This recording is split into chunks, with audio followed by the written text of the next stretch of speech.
Hello, everyone. I'm Trevor Davies. I'm a fellow of the Royal Society of the Arts and a futurist, researching the trends that are influencing the world of fashion and beauty. Before this, I was a distinguished engineer with IBM, bringing artificial intelligence to life for big brands around the world.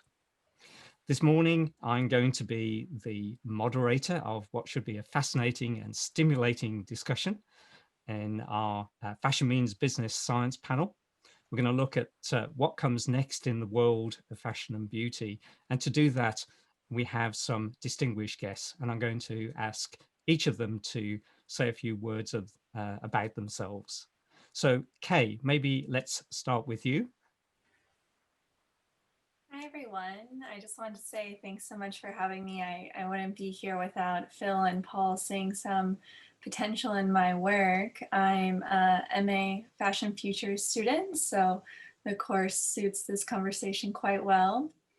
And Fashion Futures is all about thinking about sustainability in a variety of different ways: social, economic, environmental, obviously.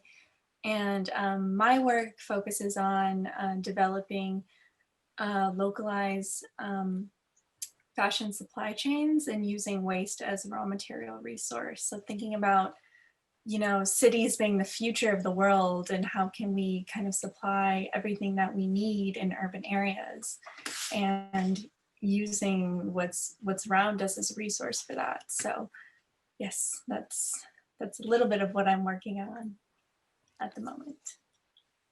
Thank you, Kae. Lynn. Thank you, Trevor.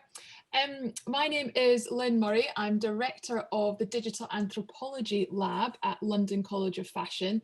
And we look at really where the human meets emerging technology. We look at the cultures of how we are both shaping and being shaped in the digital realm. Prior to that, I was co-founder and currently non-executive director of Helition Augmented Retail. And since 2008, we have been pioneering augmented retail experiences for fashion and most recently the beauty industry, where you can try on virtual makeup.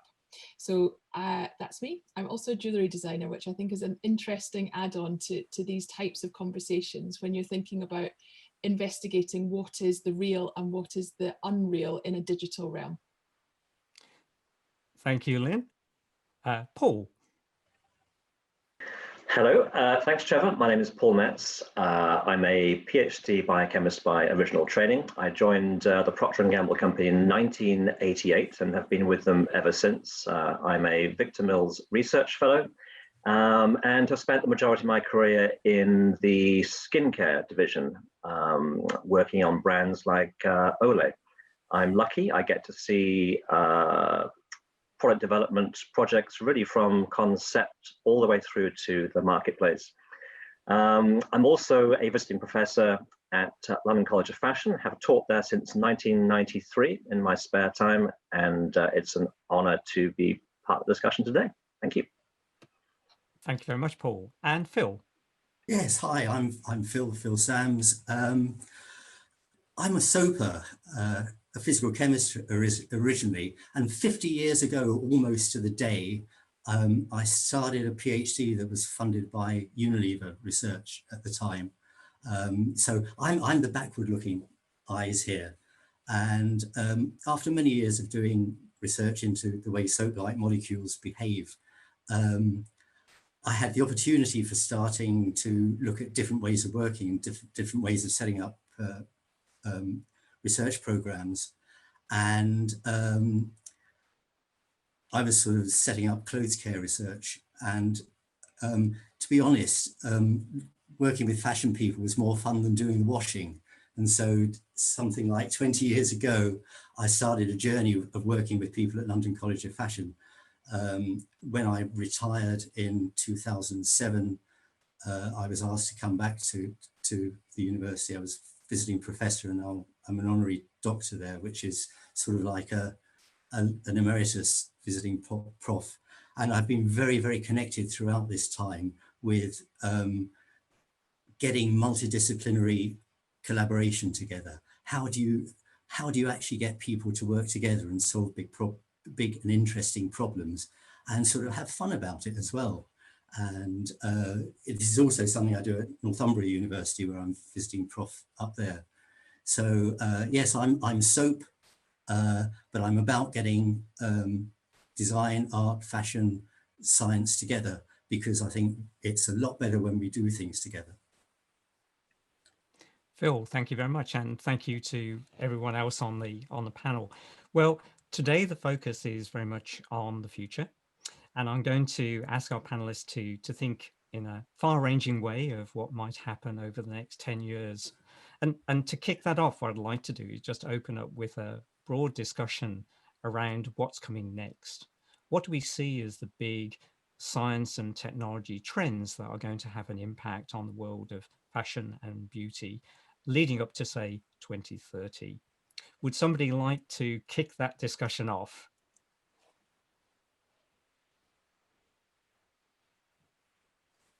Paul. Sure. Thank you, Trevor. Well, there's much that could be said, but maybe I'll start by talking a little bit about something we share in common, Phil, with Trevor, which is our interest in machine learning and artificial intelligence. Every year, over 2 trillion selfies are taken by the populace of planet Earth. On average, would you believe that the average person takes 460 selfies per year? And embedded in each of those selfies is a mass of information. I mean, in my case, I'm interested in information about skin.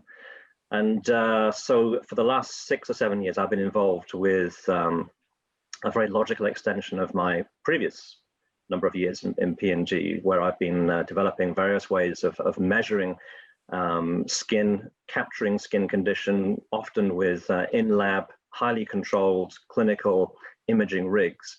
And how do you apply the same things we do in the lab, you know, where we control the geometry of the camera versus the subject, the lighting, the spectral power distribution, all this sort of stuff. And then in the wild, as we call it, you know, where we humans, you know, we put our cameras anywhere and the lighting is variable. How do we bring those kinds of control into the marketplace? And if we can, in machine vision, there's a saying, garbage in, garbage out. It means that we can get quality in, and therefore we can start to analyze the data in those images and then get quality information back to our consumer. So I've been part of a project that put a really nice app into the marketplace called Olay Skin Advisor. And it's really one of the most successful apps, downloaded many millions of times, that is now helping consumers to navigate the very complex decisions they have to make at counter. And actually these days, maybe not at counter, because they can't get to the counter because of the current interesting global situation. And so we take a quality selfie that's surprisingly reproducible. We then pass the face out, we divide it into sections depending on anatomical landmarks. We then analyze within those regions of interest, and we return back to the consumer. It could be something as simple as her predicted age, or other metrics to do with the quality of her skin. We then ask maybe 2 or 3 simple questions, separate piece of artificial intelligence that then constitutes a so-called recommendation engine. And we end up then returning back a report to the consumer that also includes a recommendation for her ideal skin regime. So, you know, this is just a small snapshot at the very bottom of the exponential curve that I think is part of our future, where we have unprecedented access to data because of the way in which people are capturing it in their everyday lives. And watch this space for everything that's to come. That's just skin. Think about hair, think about other body substrates, think about clothing itself and the information that we can garner from consumer captured data. So Paul, I would imagine there are some profound kind of ethical issues to do with gathering that data. And I wonder if I could maybe turn to Lynne to kind of talk about that, because digital anthropology also implies to me capturing a lot of consumer data or observational data. How do you see that kind of ethical kind of landscape developing over the next decade? And do you think it's going to hinder us in some way from developing what we need to develop in terms of tools? Thank you, Trevor, and thank you, Paul, for introducing me to the Ole version. Certainly, I think it's a really interesting space that's evolving. Trevor, you originally asked about a 10-year pipeline, and so Paul, what I understand that you've been working on is kind of here and now. It's where we're at. Certainly at Holition, we've launched very successful, award-winning virtual makeup try-ons, not in a static environment, but in a real-time environment. That allows consumers to interact with product either in their homes, on the street, or at counters for hygienic reasons. And so the more and more that becomes prevalent as a cultural experience of makeup, I think we're going to start to see some really interesting change mechanics around what it is that we want to present as our version of ourselves. So looking at the kind of question that you just posed there, Trevor, about how kind of cultures and communities are going to start to use these, I very much believe that cultures drive technology and technology drives cultures. So in a sense, the articulation of Paul's example is about the technology motivating a cultural shift. We're now in a period where that cultural shift is starting to embed with these kind of, special influencers or online social dynamics of people promoting and experiencing these. And actually, they're brilliant technologies that allow you to try on different makeup and change your face. But beyond that, I think we're looking at a legacy that has huge impact to how we experience things like this in a virtual realm, versus actually conversely completely the other way into a physical dynamic. So I can just click, where's my fingers gone? I can just click my hands on a screen and change my makeup in a virtual form, but actually looking at that 10-year trajectory, that appetite and the ability and the creativity that offers, I want to be able to do that in real time on my own face, not just through a screen. And so we're looking at all the time at how screen-based media is influencing ourselves in physical form, but in a very cyclical way. And I think that's hugely exciting for the beauty industry, particularly at the kind of intersection of where science potentially is allowing us to intersect the possibility even of shades, tones, textures that you can physically change either in a digital realm, should you choose, or in a physical realm. And that kind of digital anthropology space is what's really, really exciting to me, being a specialist in digital makeup and also in the cultures of how we engineer this moving forwards. It does beg a rather interesting question, doesn't it? Because I think one of the trends that's been accelerated by the pandemic is the whole move to virtual. Indeed, we're an example of that today. I would imagine that within 10 years, we'll be able to have pretty much photorealistic avatars of ourselves to attend these kind of calls, and there'll be enough intelligence behind them that they'll behave a bit like, kind of a dumb version of ourselves. Fashion and beauty needs to be able to address the needs of the avatar as well as the needs of the physical world. And I wonder if you're going to see, people, first of all, dressing and making up their avatars, and then thinking about, well, actually, I'd like to look like my avatar, and how do I transfer that look directly, to my face or to my body? And indeed, there are technologies that can do that. Yeah, we're already seeing that in a cultural environment whereby image and look is being perceived in such a immediate way. You know, Paul estimated there was 3 trillion, was it 3 trillion images? Over 2 trillion, yes. 2 trillion images. I mean, that is an incredible data set for production of these future human experiences, future human avatars, as you call them. We are already there. We can already create avatars that are real time, that exist as you. You know, so moving that forwards, actually in a 10-year trajectory, that will be a pedestrian experience. And that kind of interjection between that 10-year cycle as to how and what it is that we want these things to do, these otherness. I talk about the otherness quite a lot of the digital, the otherness of our digital selves. You know, I think it's a truly culturally fascinating time that we are just on the cusp of. And of course, we're talking just about our faces here, but that's all I've seen for the last 6 months is people's faces. I don't know if anybody's still got a body left because we're all stuck in this square. So how we perceive ourselves and each other is changing at a huge pace right now. Kae, can I kind of turn to you, because, you know, we're talking a lot about, you know, kind of digital humans and, you know, kind of virtual presences.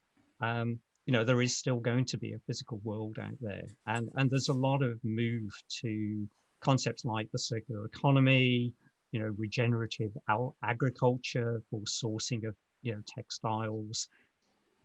How do you think, you know, this is all going to kind of come together over the next 10 years? You know, is this move to virtual actually going to accelerate our sustainability kind of ambitions, or do you think there's a kind of a hidden dark side to it?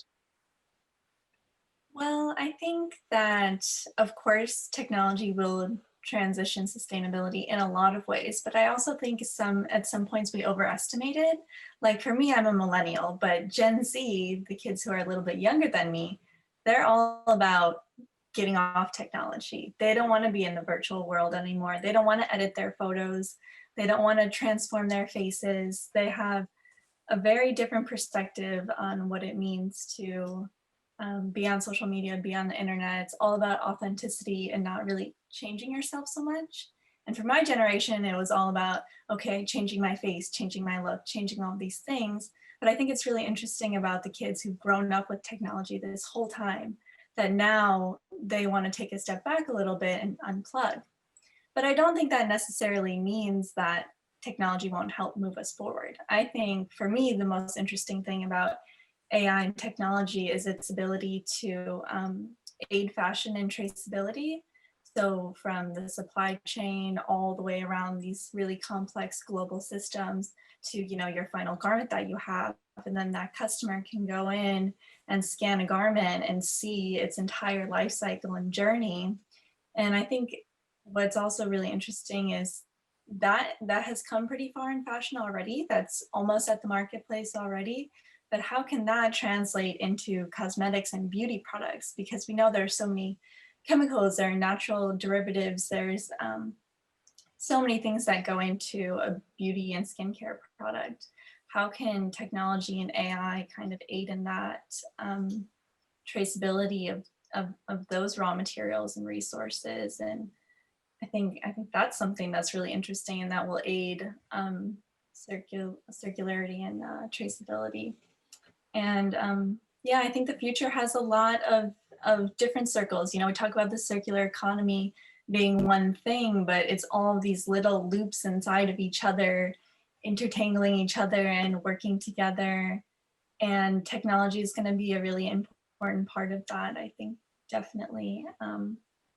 To bring that into reality, you know, it's so much in our heads of, well, this is a circular concept that could work, but we need the AI, we need the technology to actually be able to trace those things and make it happen. So for me, that's really exciting as well, is to see how technology and AI can aid that real life transition to circular economies. And yeah. I suspect it's going to need a convergence of several different technologies, isn't it? You know, we have artificial intelligence, obviously, but we also have the Internet of Things, all the sensors out there in the world. We have these newer technologies like blockchain. kind of coming into the traceability world.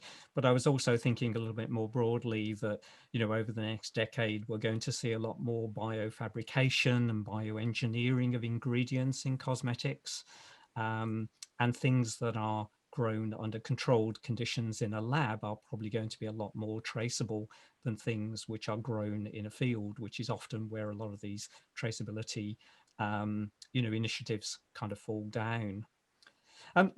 Phil, you know, let me bring you in, because, you know, we're talking a lot about the application of artificial intelligence and different kinds of science and technology to cosmetics, to textiles.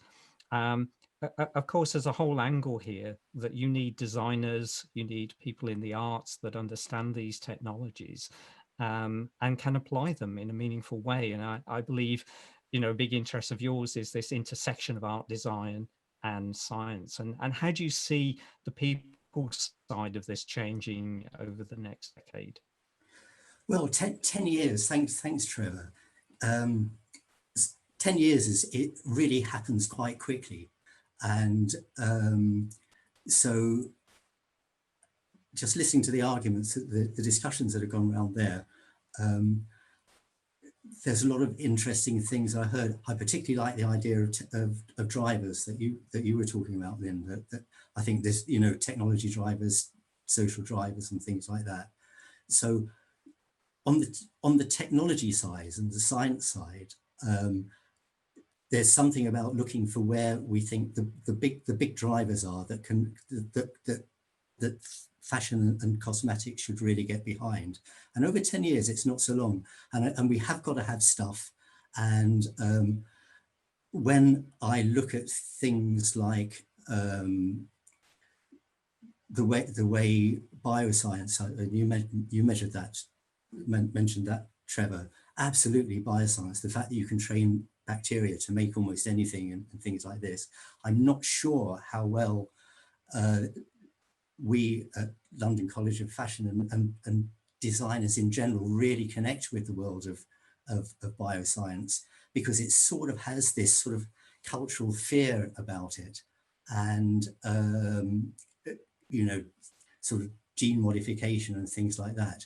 But you can really, somehow or other, we've got to get together with that. And how do you get designers and people to work with that? Designers always have looked for new science and technology so they can make stuff, and so they go out and do that.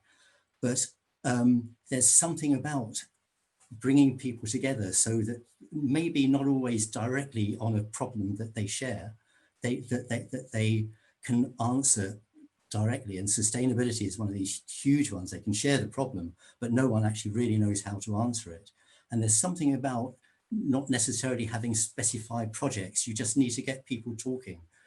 And when you don't know who you should work with, there's really something about the fact that you can let personal chemistry take over as well. So somehow or other, we've got to get more designers meeting and talking with engineers and scientists, so they find they're not so different and can take on the big challenges. I mean, the best example I know at London College of Fashion, possibly in the world as well, really, is the great Professor Helen Storey, and the relationship with Tony Ryan. And she heard Tony Ryan, one of the world's top scientists as well, heard him talking on the radio and thought, I want to work with that guy. And she rang him up. And they didn't really know what they were going to do. But out of that has come a tremendous relationship and an ability to bring all sorts of science and technology into LCF as well. And somehow or other, we have to find ways for people to get together without really knowing what they're going to do. It's a fuzzy old world. And if there's one thing that science research teaches you, is that you never actually get to the end of it. And designers and artists often think that you have to have a project, you have to, you know what you've got to do. And there's something about teaching the elements that of fuzzy thinking to people and letting them find their own path. So it sounds to me like, you know, if we're going to have a future where science and technology play a more important role in fashion and beauty, we need to look at ways of building ecosystems and networks that bring unfamiliar people together. So how should we go about getting that started? Well, that's a difficult question, isn't it? So I think you need to encourage people to go to places where they wouldn't normally. So in the academic world, sort of conferences are were always one of the great things, terribly boring things, generally speaking. But when back in 2000, I went to a textile institute one, which I just thought was up the road in Manchester would be fine. And I, wouldn't normally have gone there at all. And I bumped into people from London College of Fashion, and basically we just started talking. How on earth do you get people into meetings that you don't know? As the college, I think, can invite scientists and engineers in without actually knowing really what they want them to do. So back in 2000, when Sandy Black, professor at London College of Fashion now, just asked me to come along and start talking to her then embryo master's course. And one thing led to another, and you say, well, who can I bring in that they might be interested in? And brought in one of the great experimental psychologists.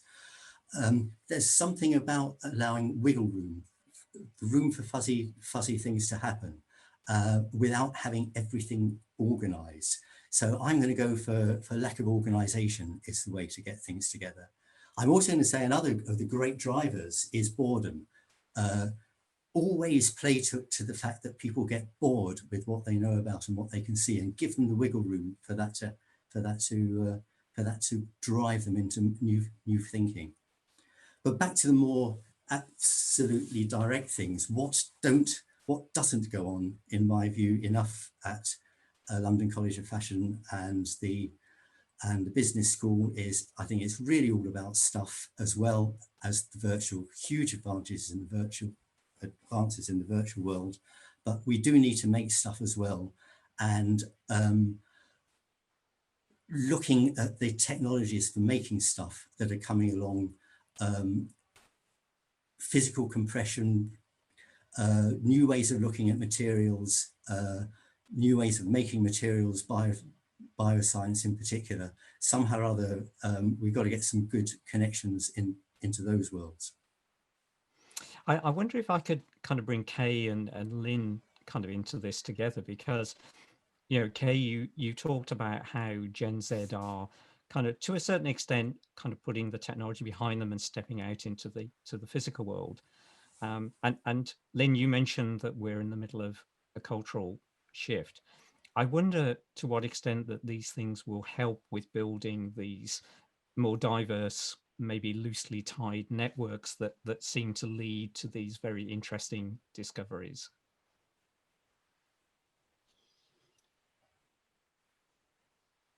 Shall I go first? I do think we're in a space of cultural shift, and I'm really fascinated by Kae's kind of generalized understanding of Gen Z and what Gen Z have potential to deliver and to be as a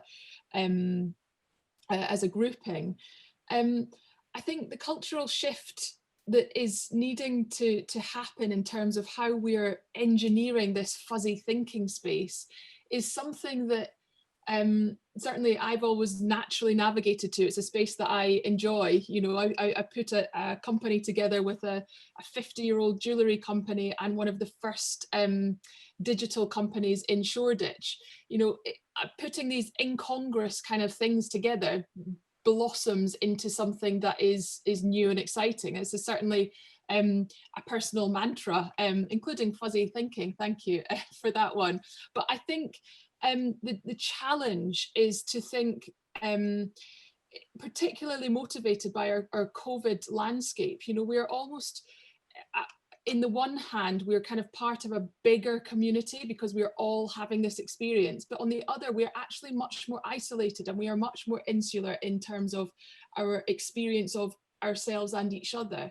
So I'm really fascinated by how that as a driver will inform how we go about as a Generation Z, if you like, to approach new thinking of these types of things. You know, we have to reach out. We can't just sit at home. We have to reach out, and we have to do as Helen's story did. We have to pick up the phone to people or kind of approach people to try new things. In the work that I do at London College of Fashion, you know, we only work with kind of ingredients that we throw up in the air in a lab context and see what happens when it falls down.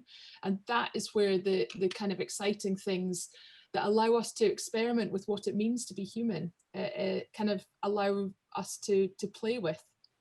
And that's very interesting for me because an area I've researched a lot in the past is innovation and creativity, particularly in business. And the number one determining characteristic certainly for a large organization as to whether they can harness creativity is emotional safety in relationships. And that doesn't tend to come from video conferencing. It tends to come from kind of more traditional ways of interrelating with other people. I mean, Kae, would you like to elaborate a bit further on what you were saying about Gen Z or Gen Z?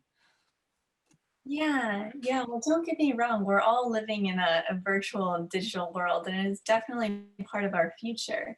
But the difference here, I think, is that we have a knowledge of their separate worlds, or at least the younger generation has an idea of these are separate worlds. You know, you have so many young kids spending, you know, especially in quarantine, so much time online and in virtual worlds and gaming and on their phones playing different worlds, talking to people all over the world. You know, you have your avatar, and I think that's another thing that's really interesting is that people buy digital clothes for their avatar in video games, and they have a whole network of friends and community in these video games. That's a completely separate world, and actually that can bring so much personal meaning and connection, like in a different way than just doing these Zoom calls, you know, because you don't actually know people's faces. There's a bit of mystery behind it. But at the same time, you can hear people's voices, and you're putting voices to something that someone has designed, and then you're connecting with people from all over the world, sharing the same interest or joy in playing a game and experiencing a different world altogether, you know, stepping out of this virtual realm that we know today and into a completely different one is something that I think is really going to be an important part of our future, but also having that knowledge of, okay, this is a separate world, you know, I'm going to go back into my real world with the people who are around me and have separate relationships and be a different person as well. And I think that distinction is something that the younger generation knows really well. And for my generation, and maybe the one before, was a little bit sticky, you know, am I my person in real life or am I my person on Instagram? You know, having that separation is, I think, interesting. So the idea of the multiverse may have fallen by the wayside in physics, but it's becoming a reality in the life of the younger generations in the way they express themselves. Lynn, you wanted to say something? Yeah, there's certainly a plurality to that. And I think some of the areas that I look at is a digital nostalgia space. You know, digital is moving at such a pace. Culturally, we're almost not quite able to keep up. And so it's very refreshing as a kind of looking perhaps at different generations where they kind of wistfully remember, you know, Second Life, or they wistfully remember, you know, the first time they sent an email. This kind of notion of nostalgia that we've assigned to the digital is changing at a pace that's exponentially inverted to how fast we are progressing. So if you start to think about actually this time right now, irrelevant of generation, you know, in multiple years' time in the future, we will be looking back at this period in a nostalgic realm. Wasn't it wonderful when we could just sit at home and chat to each other in these digital kind of spaces? And actually I became quite comfortable with that. And so we are we are constantly changing what it is to exist in a digital world, irrelevant of generation. And I think that's entirely a fascinating space, that particularly looking at that younger audience, there is still an engagement with digital, but it's with a wistful nostalgia, perhaps not having lived it. I think it's interesting because you get artists like Dua Lipa titling her album "Future Nostalgia," Exactly, and also you get you know, an event called Studio 2054, yeah, again tapping into that kind of vein. yeah. Phil. Yeah, I think just picking up on what you were talking about gaming and things like that. I think the great thing is to find something, however small, for people to do together, and rather than always think they have to be big projects and things like that. You can have random collisions with people who turn out to be really, really interested and can help you shape a different world, as long as you start doing something small together. And that's one of the great things that we need to go with. And certainly that's sort of what people do when they start on gaming. So I want to take that into the physical world, because I still think there's life in the physical world yet, because we still have to make stuff, and we still need cover and warmth from fashion and clothing, as well as our digital selves. So there's something about always finding something small just to get relationships going. Indeed, we're sensual creatures, aren't we? Yeah. The physical world is very important to us. Paul, you know, I'm just wondering how, you know, this is developing in a large corporation like Procter and Gamble. I mean, how do you form these kind of networks that allow people to kind of make chance discovery? How do you bring these diverse groups together to talk about science, art, design, technology, all in one place without the whole thing kind of exploding? Well, that's a good question. Well, I'm now a senior technologist, and in P&G within R&D, there's two career tracks. There's the so-called M track, where you're a scientist, but you're managing projects and managing the people that run those projects. Or there's the T track, the technologist track, which I'm a part of, where you probably have nobody reporting to you administratively, which in my case is very good for the people involved. And you get rewarded solely on your technical contributions. And so bringing together, you know, this diverse community, removing the arbitrary segmentations that, you know, we place on the sciences, even on our businesses. I mean, let's take skincare, for example. You know, when I look at you, you look at me, you know, within 300 milliseconds, you know, I formed an impression of your approximate age, your health, and therefore the thing that we call attractiveness or beauty, which of course is a construct. You know, it's only we who, you know, then segment the face into wrinkles and pores and texture. So, you know, we silo everything, including expertise, including career track. And so, you know, removing labels, removing barriers, removing walls is an essential part of getting people to talk together. And it's something we take extremely seriously in my company for sure, and I know in all the other corporates as well. We try and teach it. So, for example, even right now, here's a good example of what's happening in the world right now. So I've been part of something called New Principal Scientist College. Principal Scientist is a career level within the T track, and it's important enough that we devote a whole college to it. We give 3 days of training. I helped develop it 10 years ago. Every year we grab people freshly appointed, and we literally teach them how to navigate the corporate system, and importantly, how to remove these barriers in their everyday lives. We teach them influencing skills. We scientists are often on the I side of the IE, Myers-Briggs Young typology, and so helping people to literally break out of their silence where they otherwise rob the corporation of their voice is extremely important. And actually, you know, this college, we've totally renewed in the last year. We were all set to receive 60 people in Cincinnati, and suddenly COVID happens. And so as a nice example of the current age, we've actually now virtualized the entire college. And so we are now teaching people how to navigate the corporate structure virtually. and that's happening right now. But so in summary, to answer your question, we take it extremely seriously. It's all about removing labels, removing silos, removing the arbitrary segmentation that we place on everything around us, and teaching people, and also making it part of the reward structure as well. Literally, when it comes to ratings, when it comes to appointments, this is taken extremely seriously. So Lynn, how does that contrast with the startup world? So the startup world, in that sense, you almost don't have time for a 3-day training course. I mean, that's absolutely the ultimate luxury, isn't it?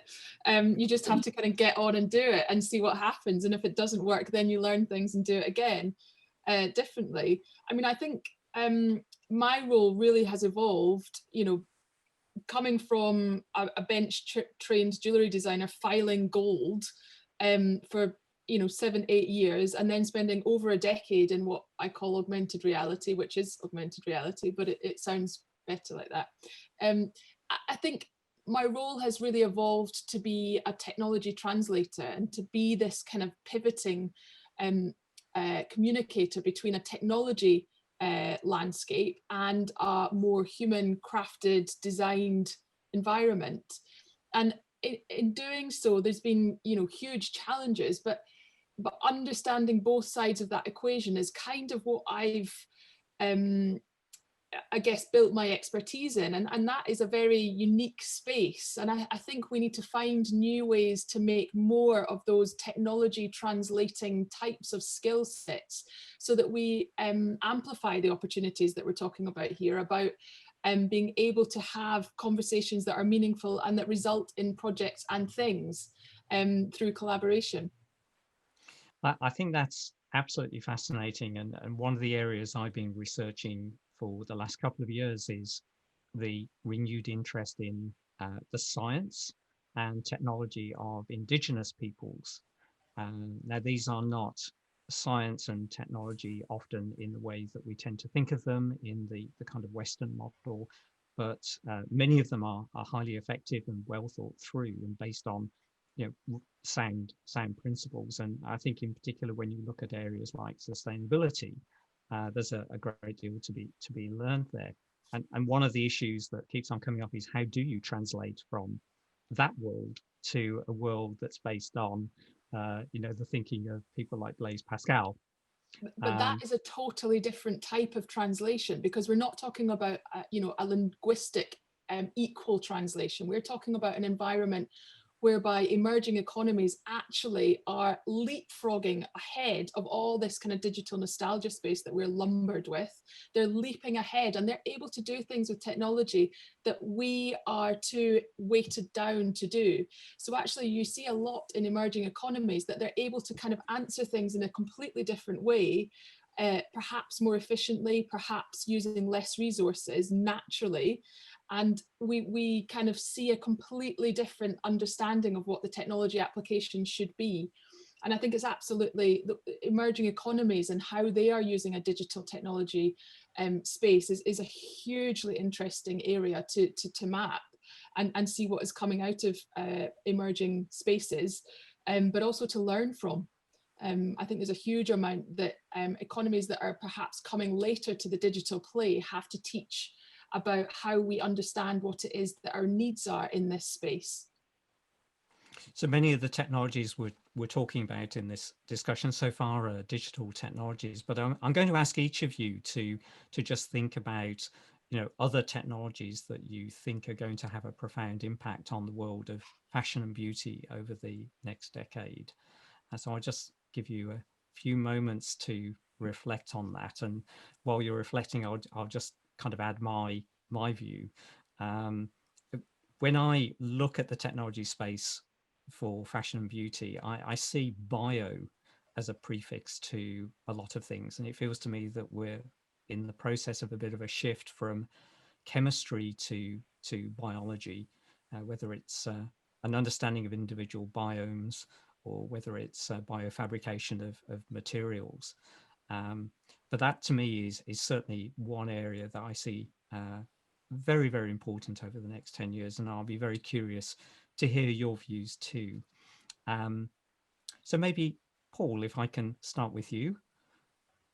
Next 10 years, big technologies. Well, I'll be maybe slightly left field, and rather than talk about what will come, I think about what we'll lose. So, for example, if you look at my industry and you look at the loss of the so-called parabens, so methyl, ethyl, butyl, propyl, butyl parabens. I mean, these were the most ubiquitous and actually the safest. This is the irony. The safest chemistry that we had now in terms of preserving our products. So literally, guaranteeing the microbial safety of products in the consumer's hands. I'm a microbiologist by training, and indeed spent the first 4 years of my career in Procter & Gamble doing exactly that. And I find it personally, I find it upsetting, disappointing, but also the irony of pressure groups causing the removal of this chemistry from the marketplace, and it now means that we're scrabbling around trying to find a diminishing palette of chemistry to try and preserve our products to help to guarantee the safety of these technologies in the consumer's hands. In fact, since 1994, I've been part of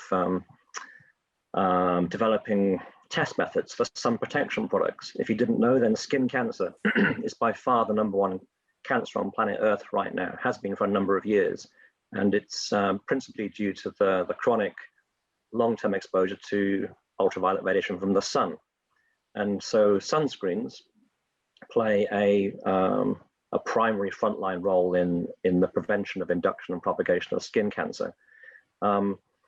And at the moment, we stand a real risk that in 10 years' time, we'll have lost pretty much the entire palette of organic sunscreens, both in North America, in Europe, and probably parts of the Far East as well. And it will have catastrophic consequences in terms of skin cancer rates across the world. I'm talking about pressure from the European Chemicals Agency. I'm talking about recent activity in FDA. And so, just these two examples, I could talk about more, in preservatives, in sunscreens.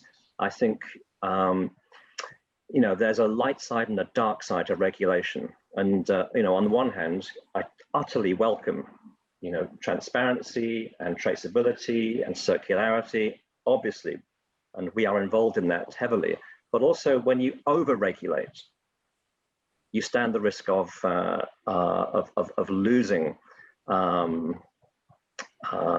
precious technology that is absolutely essential and has dramatic consequences as well. So what would be the role, for instance, of artificial intelligence in the discovery process be to find replacements? I mean, is that going to accelerate finding new ingredients that could be used as substitutes? Absolutely, and we're working with some partners right now. That'll be no surprise to you. But unfortunately, unless we fix this issue of overzealous regulation, there's no point. I was an external examiner a couple of years back for a beautiful PhD project at King's College London, where the student was looking at natural sunscreen molecules from botanical sources. Beautiful project. Well, good luck.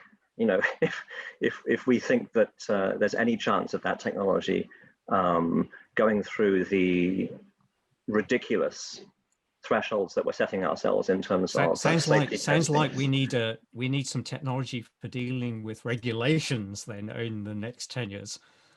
Well, seriously, I'm actually answering your question directly. That the problem is that we can have all the artificial intelligence that we want, but unless we overcome and find some way to navigate regulation, there's really no point.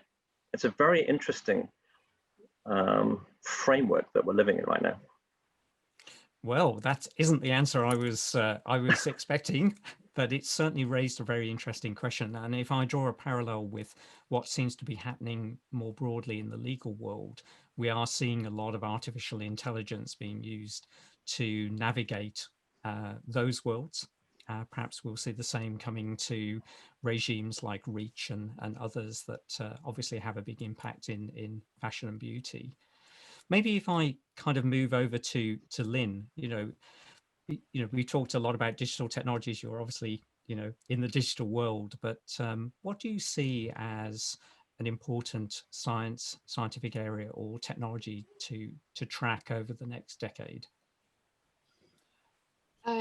Thanks, Trevor. I think I really would like to explore kind of the body as an interface. So the body is a structure or a metaphor for our future way in which we will interact with the world, and how we embed that perhaps through both physical properties of possibly, and I'm not a material scientist, but kind of 4D shape-shifting nanomaterials that allow us to explore the surfaces of that body and the surfaces of what that interface could be, perhaps in a more, completely cinematic way. I think would be a really fascinating piece to start exploring. What would a shape-shifting body be, for example? How can we use our bodies to harvest energy? How can we use our bodies intelligently to generate power that will enable these perhaps nano surfaces to operate? I think there's lots of opportunity there across all of the kind of areas that we've spoken about today, looking, I think it was you, Trevor, that mentioned the kind of sensuality of the digital. We need to bring it back into the domain of the body and the domain of the person in order to consider a blurring of what the physical and the digital is for ourselves. And of course, you're talking about exteriors, but we also have ingestible devices now starting to accompany wearable devices, and those have obviously the potential to allow us to monitor our health and wellness in ways that can also affect our external appearances as well. Absolutely. And that is a fascinating area. Okay. Coming back to, the kind of the big issues in the world, of which obviously sustainability is one. If you had a wish list for a technology to appear in the next 10 years, that you think would be very helpful, what would it be? Well, for me personally, I think chemical recycling is really exciting, because at the moment in the fashion and textile world, blended textiles are such a challenge to overcome, and most of our textiles are blended, and there's a need for them to be blended of, organic and synthetic materials, because those can't be replicated in any other way. So there is a need for these materials in our everyday lives, but how we deal with them at the end of life phase is incredibly challenging. And there are a lot of interesting initiatives happening right now, startups that are working on this chemistry, but they're just not anywhere close to scale that we need. And at the rate that we're set to keep on consuming and throwing things away, we just have a massive problem of waste all around the world. And I think that's something that, we can talk about how do we make things better in the future, but how do we also deal with this mass amount of waste and pollution that we have accumulating every single day? Even when you're so conscious about these things, it's so hard to manage it properly. And I think, chemical recycling is going to be really important. If we can bring that to scale and implement it all around the world, that's going to be absolutely crucial. And also, I think there's some interesting things happening with bacteria that we can, decompose plastics faster and capture and collect waste that's floating around in the ocean. And lastly, some sort of technology to address the microfiber release that's just everywhere. And it's a problem in beauty as well. Years ago, there was plastics used in facial scrubs that were being released directly into waterways. And every time, you know, you wash your clothes, or even in the production process when you're dyeing, there's all these chemicals that are just being released out into the ocean. And how do we go back and clean up that mess? You know, what technology can we use to capture these microfibers that are so tiny? There's no way to physically do it. We're going to need some way to clean this up. And I think that's where the scientists come in. As we've seen recently with COVID-19, we've managed to compress the development of a vaccine from a 10-year cycle to less than a year. And I think we need to see the same level of focus applied to some of these challenges, because the technologies that will make some of these things practical are actually based on science that hasn't been fully developed yet. And that's why we're having trouble with scaling some of these things. Phil, let me come to you again, and you know, where should we be looking, you know, for new scientific areas and new technologies to help us in creating more sustainable, more consumer friendly fashion and beauty products? Well, to a large extent that they've been mentioned already, I think. So bioscience, I'm sure, is a big one. But I start thinking about the huge problem that faces research science, in my view, is so many experiments, so little time. And one of the things that working with designers, people trying to change the world, and often beacons, like small companies trying to look at new ways of doing recycling and that sort of thing, for example, like UK, is that you can help the science cut down on the number of experiments it has to do by sort of giving new visions of what the world could look like.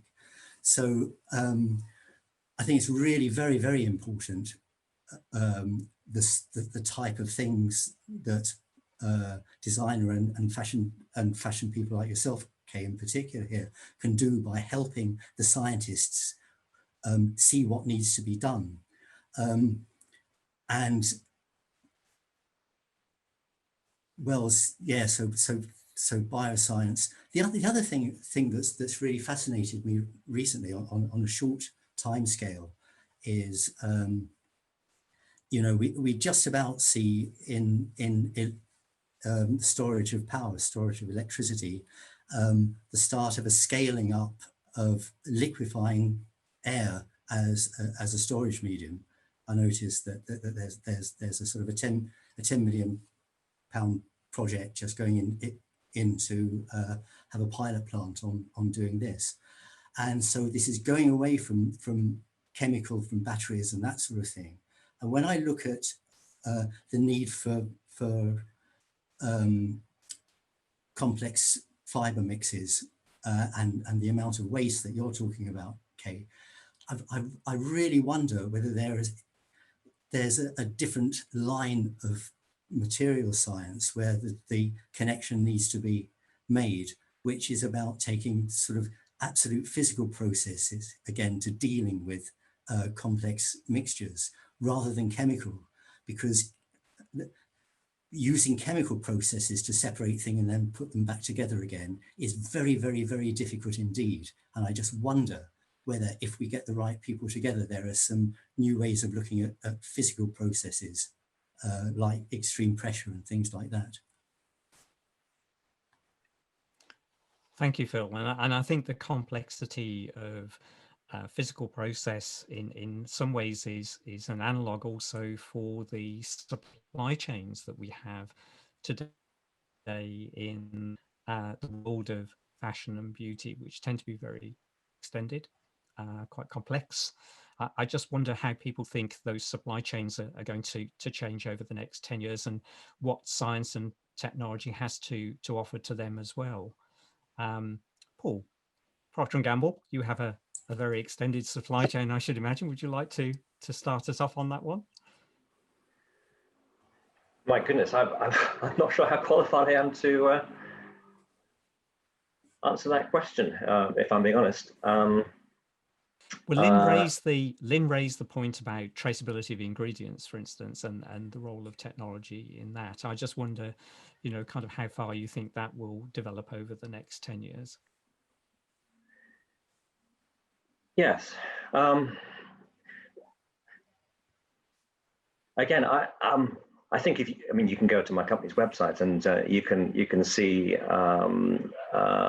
we're investing a huge amount in terms of sustainability and traceability. I think a consumer's right to know what they're putting onto their skin or their hair or their lips or their nails, where it comes from, who it affects, is a very welcome addition, I think, to the way this industry is going. And of course, with it comes huge challenge, particularly for the large corporates who use a lot of materials. So watch this space really in terms of the future. Well, I think watch this space it probably should be the subtitle to this whole conversation. I think what I'd like to do, if it's okay, is to start wrapping up. I think some people do have other things to do with their life apart from continue this wonderful conversation. Lynn, maybe if I could kind of go to you again. I mean, I'm kind of really intrigued by, you know, what you were saying about the digital human, the cultural shift we're in the middle of. If you were to pick just a couple of words to describe, you know, what you think this cultural shift will give us over the next 10 years, you know, what positive benefit will come from this? What would you say? Gosh, a few words. I think I think it's that connection, and I think we are living in it. We are always looking for the future, but right now we are almost living in the future. We are living in a period that 6 months ago was just unimaginable, and so coming out the end of that and reflecting on that, I think the learnings, as we've discussed in this conversation today about the technologies and all of the advances that we are progressing towards, good and bad, I think we'll be in a space that actually we are taking a measured moment in time to use this as a reflection period. What do we want to create? What communities do we want to build? What things, what sustainable elements, what do we want our world to be? And so I think the next decade, moving on from this global pandemic pause, are going to be resettling in many ways and kind of allowing us to really state the claim for what is important, lots of which we've discussed in this conversation today. A moment to pause is my 3 words. A moment to pause. Yeah. So Phil, when the finger, you know, hits the pause button again and we move back to play mode, what do you think the new normal is going to look like for fashion and beauty? Sorry, was that to me? That was to you, Phil. Yes. Oh, right. Oh, I haven't a clue. I haven't a clue. And that's the beauty of it, I would say.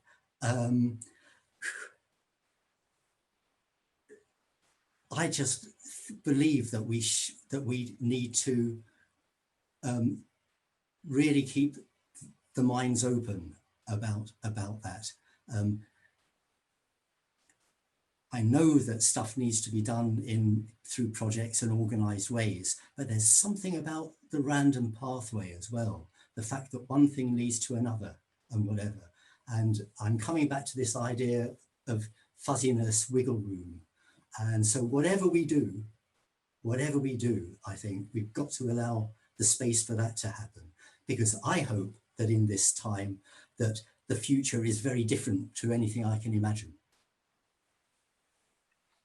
Thank you, Phil. Paul, how are you keeping the wriggle room open at Procter & Gamble?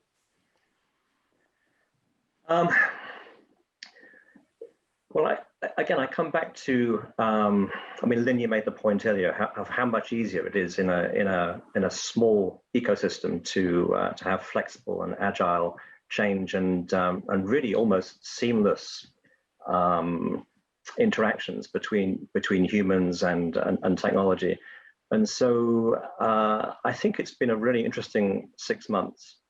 I mean, my experience, the last 10 years, my team moved to the US, and so I'm actually an original early adopter of digital technology. So my day starts with Beijing and Singapore around 8 in the morning, and then the US comes online about 11, 12. And so I've always insisted on this, literally people putting on their webcams, you know, when webcams weren't even standard on laptops, and you had to have a separate camera that you put on top of the screen. Otherwise, literally, you can spend all your day talking to a metallic voice coming out of a box.